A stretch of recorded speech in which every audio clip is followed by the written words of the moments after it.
Drakula haqidagi hikoya aslida haqiqat edi. Real hayotdagi Drakulaning ismi Vlad III Drakul, hozirgi zamondagi Ruminiyaning qiroli bo'lgan.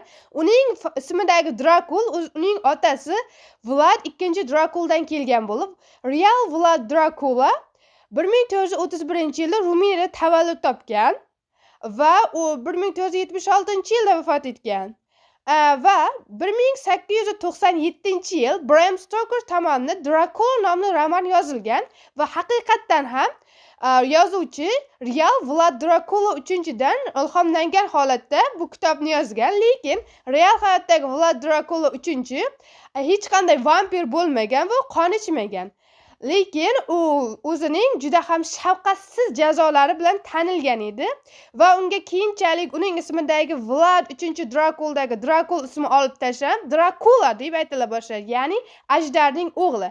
Agar sizga shu kabi boshqa qiziqarli tarixiy faktlar yoqsa, kanalimizga obuna bo'lishni unutmang.